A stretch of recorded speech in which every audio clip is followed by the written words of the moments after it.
পশ্চিমবঙ্গে রাজনৈতিক পরিস্থিতি বর্তমানে উত্তেজনাপূর্ণ অবস্থায় রয়েছে। ডায়মন্ড হারবারের পরিস্থিতি নিয়ে মুখ খুললেন বিজেপির নেতা শুভেন্দু অধিকারী। তার অভিযোগ, রাজ্যের বিচারপতিরাও বর্তমানে নিরাপদে নেই। তিনি বলেন, কোথায় গেছেন পশ্চিমবঙ্গ? বিচারপতিরাও আজ ভয়ের মধ্যে রয়েছেন। কয়লা ভাইপো মমতা বন্দ্যোপাধ্যায়ের নির্দেশে বিচারপতিরা সিদ্ধান্ত নিচ্ছেন। শুভেন্দু অধিকারী উল্লেখ করেন যে তিনি রাজ্যপালকে একটি চিঠি লিখবেন এবং মুখ্য সচিবকে অনুরোধ করবেন যে মামলাটি সিবিআইকে দেওয়া হোক, না হলে সোমবার তিনি জনস্বার্থ মামলা করবেন। তার অভিযোগ, জেলায় প্যানিক তৈরি করে হয়েছে এবং পস্কো কেসকে রাজনৈতিকভাবে ব্যবহার করা হচ্ছে। তিনি আরো বলেন, আমরা রাজনৈতিক দলের ভূমিকা এখানে দেখতে চাই না। ডাক্তারদের দাবিগুলি যুক্তিসঙ্গত। আমাদের দাবি হচ্ছে স্বাস্থ্য পরিষেবা সচল থাকা উচিত। তৃণমূল রাজনীতি করতে চাইছে। ডাক্তারবাবুরা স্বাস্থ্য ভবনের দুর্নীতি নিয়ে ধর্ণা করছে। শুভেন্দু অধিকারী জানান, যাদবপুরের মালগুড়ি মদ খায়, গাঁজা খায়, এদের বিরুদ্ধে সতর্ক থাকা উচিত।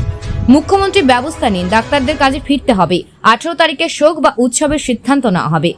তিনি হুমায়ুন কবিরের মন্তব্য প্রসঙ্গে বলেন, বাংলাদেশ থেকে অনুপ্রাণিত হয়ে সন্দেশখালীতে ভাঙচুর হয়েছে। এটা রোহিঙ্গাদের কাজ। আমি ব্যবস্থা নিতে বলেছি, না নিলে সনাতনীরা ব্যবস্থা নেবে। অবশেষে শুভেন্দু অধিকারী তৃণমূলের বিরুদ্ধে তীব্র আক্রমণ করেন। তৃণমূল মানে টাকা তোলা ছাড়া কিছুই নেই। এমপি ল্যাডের টাকায় পাঞ্জাব থেকে অ্যাম্বুলেন্স কিনেছে।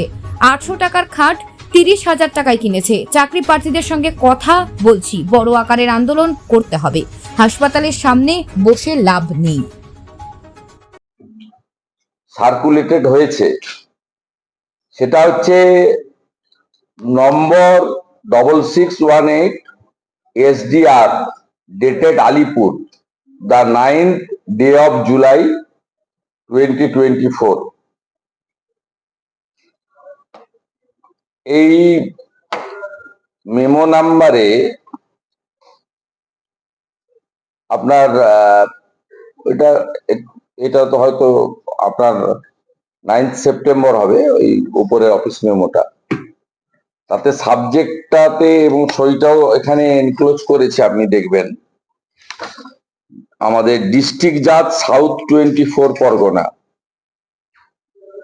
তার ওনার নাম হচ্ছে শুভ্রদীপ মিত্র, ডিস্ট্রিক্ট জাজ সাউথ 24 পরগনা। তিনি লিখছেন, to register inspection 1 honourable high court Kolkata. Subject, intimation as received from the judicial officers of Diamond Harbour Sub-Division Court regarding safety and security issue that cropped up on 8/9/2024. It's a very alarming যে পশ্চিমবাংলায় জাজেরা সুরক্ষিত নয়। জঙ্গলের রাজত্বটা কোন জায়গায় গেছে? এই লেটারটা হচ্ছে ফরওয়ার্ডিং লেটার। মূল কমপ্লেনটা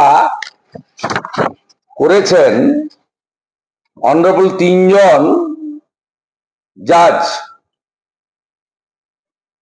ADG diamond Harbour additional district and session জাজ, ADG FTC 4 diamond Harbour, ACGM diamond Harbour. এরা এই তিনটেই 9 সেপ্টেম্বরে ওনাদের সই। তারা বলছেন, একটা প্যারা, আমি কাগজটা আপনাদের দেব, একটা প্যারা শুধু আপনাদের আমি পড়ে দিচ্ছি। কোথায় গেছে পশ্চিমবঙ্গ?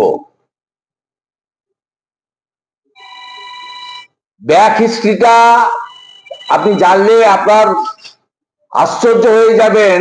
আমরা যে ডায়মন্ড হারবারকে জঙ্গলের জায়গা বলি, জঙ্গলের রাজত্ব করেছে। সেখানে তিনটে লোক অ্যাডিশনাল SP মিঠুন দে, কয়লা ভাইপোর PA সুমিত রায়, আরেকটা ডাকাত জাহাঙ্গীর, এই তিনটে লোক মিলে ওখানে যে অবস্থাটা করেছে, এই অবস্থার পরিণতি হচ্ছে, এতদিন তো আমরা বলতাম, এখন জাজরা বলছেন, on 8/9/2024 at about 11:30 PM, that means late night, ACGM Diamond Harbour South 24 Parganas got an information from the house guard deployed in the judge's Abasan judicial accommodation that one police officer of Poilan Police Headquarter of Diamond Harbour Police District, namely Kumaresh Das, mobile number 9147888057, is sending to person at the said judge's abason for disconnecting electricity connection of ADG Diamond Harbour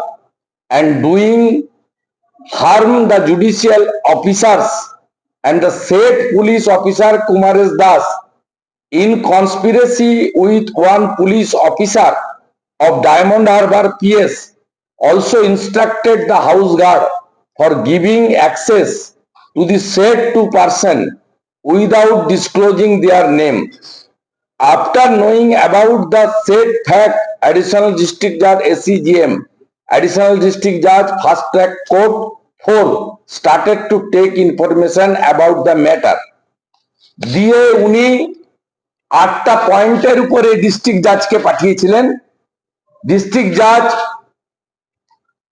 রেজিস্ট্রারকে পাঠিয়েছেন। বিষয়টা হলো এই কয়লা ভাইপো এবং মমতার police এরা যা বলবে জাজদের লোয়ার জুডিশিয়ারিকে তাই অর্ডার দিতে হবে। ভারতীয় জনতা পার্টির মহিলা নেত্রী রমা দাস, তাকে ফলস মিথ্যা কেসে গ্রেপ্তার করা হয়, তাকে রিমান্ড চাওয়া হয় 14 দিনের জন্য। রিমান্ডের যে প্রসিডিওর আছে 164 করা সিজার লিস্ট, সেগুলো মেনটেন হয়নি বলে ল পয়েন্ট অফ ভিউতে জাজ সাহেব জেসি করে দেন। যেহেতু জেসি করেছে, পিসি রিমান্ড দেওয়া হয়নি, সেই জন্য ফলতার জাহাঙ্গীরের গুন্ডারা পুলিশের সাহায্য নিয়ে ভাইপোর পিএর ইনস্ট্রাকশনে, মানে ভাইপোকে ইনস্ট্রাকশন দিতে হয় না, ওর পিএ ইনস্ট্রাকশন দিলে সেই ইনস্ট্রাকশনে পুলিশ, সিভিল সব অ্যাডমিনিস্ট্রেশন ফাংশন করে। পশ্চিমবঙ্গ বিধানসভার বিরোধী দলনেতা শুভেন্দু অধিকারীকে আমি 2007 সাল থেকে চিনি। যে সময়ে উনি নন্দীগ্রাম আন্দোলনের পুরো নেতৃত্ব দিয়েছিলেন সেটা আমার নিজের চোখে দেখা। নন্দীগ্রাম আন্দোলন কিন্তু মমতা ব্যানার্জি করেননি বা অন্য কেউ করেননি, উনিই করেছিলেন। আমি নিজের চোখে দেখেছি, কারণ হচ্ছে সেই সময় সুষমা স্বরাজ এবং আডবাণীজি যে নন্দীগ্রামে এসেছিলেন, আমি তাদের একরকম দোভাষী হিসেবে ছিলাম। রাজনাথ সিং এসেছিলেন এবং আমি তাদের দোভাষী হিসেবে ছিলাম, এবং আমার নিজের চোখে দেখা সেই সময় নন্দীগ্রামে কি হয়েছিল। তারপর থেকে লাগাতার যে একটা লড়াকু রাজনীতির পরিচয় উনি দিয়ে এসেছেন, সেটার জন্য আমাদের পুরো পশ্চিমবঙ্গবাসী ওর কাছে কৃতজ্ঞ এবং আমি কৃতজ্ঞ, কারণ আজকে এই ছোট্ট অনুষ্ঠানটিতে উনি পৌরোহিত্য করতে এসছেন।